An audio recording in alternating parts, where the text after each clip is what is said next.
கட்டின பொண்டாட்டியே காப்பாத்த முடியல. இவரெல்லாம் எப்படி தமிழ்நாட்டு மக்கள காப்பாத்த போறார்? பொண்டாட்டிக்கே துரோகம் பண்ணிட்டாரு. இவர் மக்களுக்கு துரோகம் பண்ண மாட்டாருன்னு என்ன நிச்சயம்னு நம்ம அவரோட ஃபேன்ஸ் இல்ல டிவிக்கு ஆளுங்க இல்ல நானே கேட்டா கூட பிரச்சனை இல்ல. நமக்கு அந்த உரிமை இருக்கு. நமக்கு அந்த இது இருக்கு. கடமை இருக்கு. அது கேட்கறது யாருன்னு பார்த்தீங்கன்னா, டிபில கருணாநிதி ஃபோட்டோ வச்சிருக்காங்க எல்லாரும். 2வது பொண்டாட்டி உயிரோட இருக்கும்போதே 3வது பொண்டாட்டி எப்படி கரெக்ட் பண்ணான்னு 2வது பொண்டாட்டிய ஸ்டேஜ்ல உட்கார வச்சு பேசினவர் தான் கருணாநிதி. அவரோட குரூப்ல இருந்துகிட்டு இவங்க எப்படி அதை பத்தி பேசலாம்? நாங்க பேசலாம். எங்களுக்கு உரிமை இருக்கு. நாங்க பேசுவோம். உங்களுக்கு உரிமைன்னு இல்ல. நீங்களாம் பேசவே கூடாது. இப்ப கூட 3 தானான்னு ஃபைனலைஸே பண்ணல.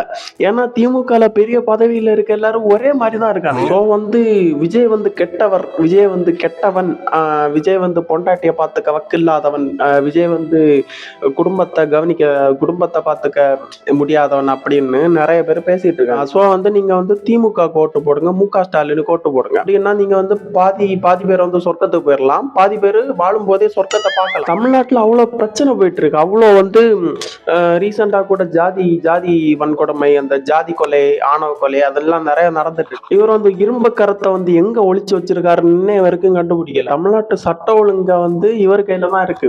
ஆனா இவரால எதுவும் பண்ண முடியல. ஒரு நாளும் எதனா ஃபங்க்ஷன்ல போய் அட்டன் பண்ணிருக்காரே தவிர தமிழ்நாட்டுக்காக என்ன பண்ணாரு தெரியல. சோ மக்கள் நிக்கிறவன் குருடனா செவிடனா பார்க்க வேணாம், காஜியா ஆண்மை இல்லாதவனான்னு பார்க்க வேணாம், எதுவுமே பார்க்க வேணாம். அட்லீஸ்ட் நீங்க நிக்கிறவன் மனுஷனா பொம்மையானாச்சு பாருங்க. விஜய்க்கு சப்போர்ட் பண்ண மாட்டேன்னு திமுகவுக்கு சப்போர்ட் பண்ணுவேன்னு நினைச்சு மட்டும் பேசாதீங்க. திமுக அடிச்சிட்டு இருந்தா திடீர்னு விஜய்க்காக அழுத்துட்டு இருக்க அப்படின்னு நான் யாருக்காக அழல. இப்போ சொல்றேன். நான் அத அரசியல் வேற, சினிமா வேற, பர்சனல் லைஃப் வேற.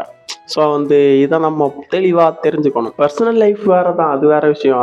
அதுக்கும் அரசியலை நீங்கள் இது பண்ணீங்கன்னா, இப்போ இருக்க தலைவரோட பர்சனல் லைஃப்பையும் அரசியலை நம்ம கம்பேர் பண்ணால் இதை விட மோசமாக கொடூரமாலாம் நிறைய இருக்கு. இப்போ கூட சிஎம், டெபுட்டி சிஎம்மோட பர்சனல் லைஃப் எடுத்து படிச்சிங்கன்னா உங்களுக்கு புரியும். ஸோ இப்போ கூட இது அவங்க ஃப்ரெண்ட்ஸ் தானா, இல்லை அண்ணா ரேஜ் போயிட்டு பண்ணுறாரா, இல்லை எலெக்ஷனுக்காக ட்ராமா போடுறாரா, ஒன்றும் புரியலை. அதுக்குள்ள நம்ம ஃபுல்லா இது பண்ணிட்டோம். நானும் தான் பண்ணிட்டேன். நான் விஜய்க்கு ஓட்டு போடாதீங்க சொல்லுவேனே தவிர திமுகவுக்கு ஓட்டு போடுங்கன்னு எப்பவும் சொல்ல மாட்டேன். So DMK is more danger. ஆனா பிஜேபிக்கு பி டீம் சொல்லி விஜயவே டிஎம்கே பி டீமா வச்சிருந்திருக்கீங்க.